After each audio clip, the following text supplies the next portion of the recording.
Caras alunas, caros alunos, seja bem-vindo à mini aula sobre seleção de pessoas do módulo de gestão de equipes do MBA em gestão de operações. Eu sou a professora Simone Cristina Ramos, estou com vocês na execução desse módulo e vou aproveitar para falar um pouquinho sobre algumas práticas que favorecem, a seleção de pessoas como base para o desenvolvimento de equipes de alta performance. Quando abre uma vaga na organização, a primeira decisão que a gente toma é se essa vaga vai ser preenchida por meio de um processo de recrutamento interno, ou seja, eu vou oferecer essa vaga para os próprios trabalhadores da organização, ou se eu vou buscar no mercado. Não tem uma resposta única, para essa pergunta. Olhe, um excesso de recrutamento interno leva uma certa perda de talentos, porque eu promovo muita gente e acabo contratando um profissional lá no começo de carreira menos qualificado. Um excesso de recrutamento externo pode ser muito desmotivacional, para os trabalhadores que eu tenho na organização, que vão ter a sensação de que não tem oportunidade de crescimento. Então, a melhor resposta sempre é um equilíbrio. Como é que a gente pode saber se está certo, esse equilíbrio entre oferecer as vagas para dentro ou para fora? De dois jeitos. Ou faz a oferta para os dois públicos ao mesmo tempo, então eu ofereço a vaga para as pessoas que trabalham na organização e para o mercado em geral. O Serasa, por exemplo, faz isso. Eles fazem com o processo de seleção junto, misturando, quem já é funcionário do Serasa e quem é de fora da organização. Ou eu presto bastante atenção na pesquisa de clima, naquelas questões que tem sobre a satisfação dos profissionais com as oportunidades de crescimento. Se eu sei que as pessoas não estão satisfeitas com as oportunidades de crescimento, quer dizer que eu preciso ter mais recrutamento interno na minha organização. Depois que eu fiz o recrutamento, apareceu lá um contingente, de candidatos, o processo seletivo, ele hoje em dia, ele se consolida como um processo colaborativo entre o gestor de linha, que é o gestor da equipe, e o pessoal de staff, o pessoal de RH. Muito comum o RH se envolver em algumas fases iniciais do processo, fazendo uma série de triagens, e o gestor de linha participar nas etapas mais avançadas, Então, por exemplo, é muito comum a gente ter o gestor de linha bastante envolvido nas atividades de entrevista. No Brasil, a gente ainda continua usando muito análise de currículo, entrevista dinâmica e testes, Teste prático de conhecimento, habilidade. Em menor escala, a gente usa teste psicométrico e provas situacionais. Mas tem algumas pesquisas que indicam que praticamente 100%, dos processos seletivos do Brasil, eles contêm uma etapa chamada entrevista e que essa etapa ela é muito importante na tomada de decisão. Então, por ser a etapa onde o gestor mais se envolve, e acaba exigindo dele uma certa habilidade para receber as informações e para tomar sua decisão, a gente vai aprofundar nessa aula de hoje um pouquinho mais sobre práticas, para conduzir uma entrevista com sucesso.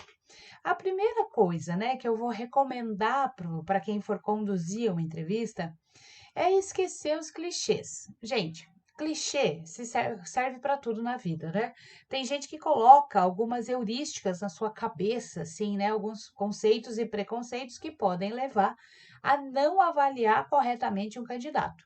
Então, não existe isso, entre alguma associação entre aspectos físicos do candidato e a possibilidade de desempenho posterior, entre o histórico do candidato e as possibilidades de desempenho interior, entre a cidade onde nasceu o candidato, e assim por diante.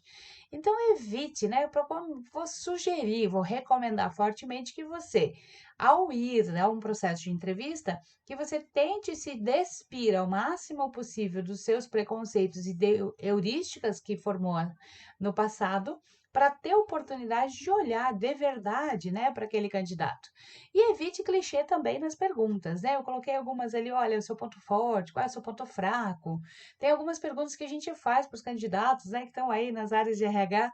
Meu Deus, ninguém responderia não. Você é uma pessoa flexível? Ah, o candidato vai dizer não, eu sou bem teimoso. Nossa, eu não aceito ideia de ninguém. Claro que não, Essa é uma resposta que praticamente você está forçando o candidato a dar uma resposta ensaiada. E uma coisa que eu vejo muito na minha prática profissional é assim: quanto menos preparado, né, o entrevistador e a área de gestão de pessoas para fazer uma entrevista com perguntas relevantes, mais esses profissionais reclamam que os candidatos, né, dão respostas ensaiadas. Então, eu vejo que se você faz uma entrevista de melhor qualidade, você consegue ultrapassar, digamos assim, aquele verniz que existe, né, dos clichês, das respostas padrão, né, dos discursos que já estão prontos aí na mídia, né, acerca de colocação e recolocação profissional.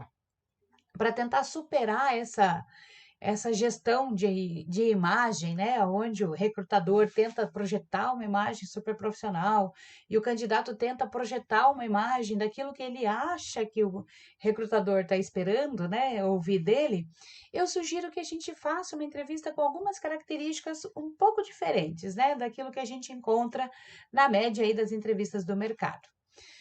Primeira recomendação que eu tenho é manter o maior tempo possível um desconfortável estado de dúvida acerca do candidato. Tá entre aspas ali o desconfortável estado de dúvida, porque essa é uma fala que vem lá, né, dos 1900, o John Dewey, um filósofo, professor, matemático, né, um grande estudioso da tomada de decisão, ele disse assim, olha, a ação humana, ela é muito favorecida pela dúvida. A qualidade da decisão, normalmente, ela é associada ao tempo que o ser humano suportou a dúvida para daí tomar a sua decisão.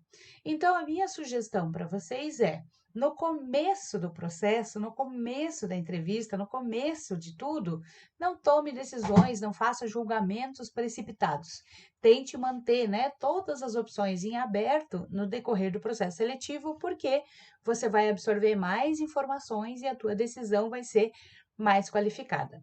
Já trabalhei com muitos gestores que diziam assim, olha, eu aperto a mão do candidato e eu já sei, né, se ele vai ser um bom trabalhador ou não. Cara, esse tipo de pessoal que tem esse poder sobrenatural deveria vender para a NASA um negócio desse, né?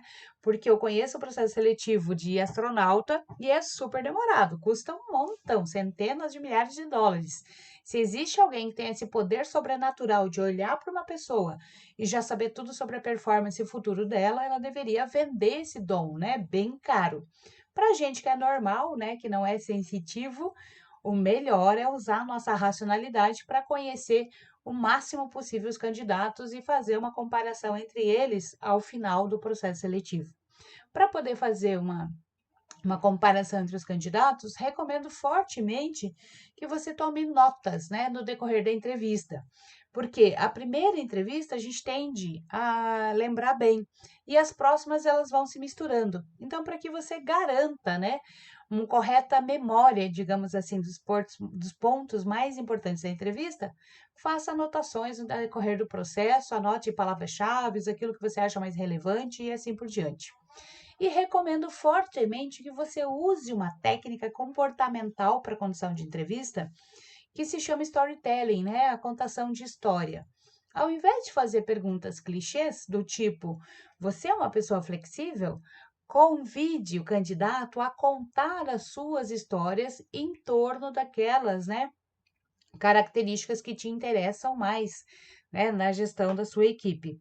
Por exemplo, em vez de você perguntar sobre isso, né, de ser flexível, você pode dizer, olha, conta para mim uma história profissional onde você acha que exibiu bastante flexibilidade. E aí a pessoa vai usar os parâmetros dela para decidir o que é flexível. Pede para o candidato contar para você uma história aonde ele decidiu não ser flexível.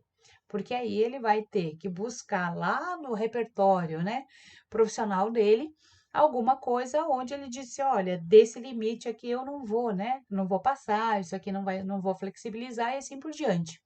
Você convida o candidato, além de contar a sua trajetória, a contar os pontos que te interessam, né? Conta para mim a tua grande, né, conquista no trabalho. O que que você fez, né, na tua trajetória profissional que você acha que foi mais positivo? Me conta um erro que você fez, né, um problema que você teve. Se você está interessado em saber relacionamento de equipe, me conta como é que você superou algum desafio com relacionamento de equipe. Me conta alguma equipe onde você se integrou facilmente, né? Alguma ocasião onde você acha que você se relacionou bem, aonde você não se relacionou bem e assim por diante. Quando você convida o candidato a contar as suas histórias, o mais legal é que o candidato vai além do discurso ensaiado e se conecta com os seus próprios valores. Eu, por exemplo, já ouvi de candidato assim: não, eu sou uma pessoa super flexível. Por exemplo, né, eu trabalhava até às 18 numa empresa qualquer e teve um dia que o meu chefe pediu para eu ficar até às 19 e eu fiquei. Eu sou uma pessoa super flexível. Ou seja, a pessoa está mostrando, né, qual que é o limite de flexibilidade que ela tem, né, de uma forma menos ensaiada do que se eu fizer uma pergunta em aberto. Então, recomendo fortemente que você construa perguntas aonde o candidato tenha que contar as suas histórias. Você vai ter a oportunidade de conhecer melhor aquela pessoa, aquele profissional que está ali à sua frente. Outra recomendação é ter um roteiro. As perguntas elas não precisam estar totalmente construídas, né? Não precisa ser um roteiro 100% estruturado, mas precisam ter perguntas que se repitam entre os candidatos, para depois você ter uma capacidade qualquer de comparação. Sugiro, né, que você pergunte sobre a trajetória profissional, né, o que que ele fez, como é que se desenvolveu, o que que tem feito, né, e aí as características comportamentais e técnicas que você está buscando, características da formação acadêmica, né, o que estudou, como é que era, né, enfim, se você entender um pouquinho sobre como foi a trajetória estudantil daquele profissional, você vai ter algumas pistas, digamos assim, sobre o seu perfil comportamental também. E você pode perguntar, né, sobre a situação socioeconômica e pessoal para tentar entender o contexto daquele, né, daquele trabalhador. Porque alguns contextos, às vezes, não são compatíveis, né, com a vaga que se está oferecendo. Por exemplo, olha, ele vai ter que viajar muito, né? Dos 30 dias do mês, vai ficar 20 dias viajando. Entender se aquela pessoa tem um cônjuge, e se aquele cônjuge, né, tá preparado ou aceita ou, né, teria recursos para ter, né, um cônjuge viajando o tempo todo, é o tipo de pergunta que é necessária que seja feito já no processo de seleção. Então, você investiga um pouco, né, sobre a rotina, digamos assim, né, sobre o contexto do candidato para saber se a tua vaga, né, se as oportunidades de trabalho que você tem pode ou não ser atendida por alguém que tenha aquele contexto, né, socioeconômico e pessoal. Então, recomendo fortemente ter um roteiro para que você tenha um conjunto de perguntas que torne possível a comparação entre os candidatos. O que que acontece com um entrevistador que não tem roteiro base? Com um candidato fala muito sobre a profissão, com outro fala mais sobre a situação socioeconômica, com um terceiro fala mais da questão acadêmica e depois tem dificuldade, né, de fazer uma análise comparativa. E aí, por último, né, eu recomendo fortemente que você mantenha os seus registros do processo seletivo. Por quê? Existe, né, uma possibilidade da gente se refinar como instrumento de seleção, né, o entrevistador, a partir da experiência, mas principalmente a partir da crítica sobre a sua própria experiência, pode ir se tornando um instrumento, né, mais afiado, né, mais correto para tomada de decisão sobre seleção. Então, se você contratou alguém, né, mantenha suas anotações sobre a impressão que você teve dessa pessoa, que dúvida você tem sobre o desempenho futuro, que certezas, né, você firmou ao final do processo seletivo sobre aquele candidato. Qual foi a base da sua tomada de decisão para contratá-lo? E depois compare, né? Com o passar do tempo, você tem a oportunidade de comparar a impressão que você teve sobre o desempenho futuro desse candidato com o desempenho, né, que ele está realmente entregando para a organização. Quando a gente faz isso, a gente começa a perceber os nossos próprios pontos cegos como entrevistador, né, as nossas próprios falta de clareza, digamos assim, momentos onde a gente perde um pouquinho de precisão. Então, mantenha os registros sobre, né, o processo seletivo e compare esses registros com o desempenho futuro. Você vai entender o que dá certo, o que dá errado e como é que você pode melhorar continuamente como entrevistador. Então, né, em resumo, fazer gestão de equipe pressupõe participar de processos seletivos. Se você quer desenvolver uma equipe de alta performance, é bem importante que você tenha o processo de entrada de profissionais que consigam distinguir, né, os melhores talentos disponíveis no mercado. Procure sempre manter um equilíbrio entre recrutamento externo e interno. Excesso de recrutamento interno, você perde capital intelectual, excesso de recrutamento externo, você desmotiva a sua equipe, então o melhor é você cuidar bem desses parâmetros, ter um equilíbrio. Procure participar ativamente, né, junto ao pessoal de staff, né, junto ao RH, de todas as etapas do processo seletivo que você puder, mas especialmente no processo de entrevista, se prepare. Faça o seu roteiro de entrevista, contemple, né, neste roteiro de entrevista alguns tópicos básicos, como a trajetória profissional, a condição pessoal socioeconômica, a trajetória acadêmica. Faça suas anotações para depois você poder comparar os candidatos entre si e preserve essas anotações para poder comparar com o desempenho futuro das pessoas.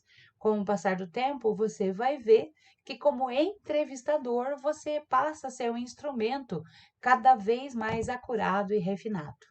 Desde já, muito obrigada para todos. Se vocês tiverem qualquer dúvida ou quiserem fazer o contato, vocês têm, né, os meus dados de contato. Fiquem à vontade, eu vou estar aqui para atender vocês. Muito obrigada. Bons estudos.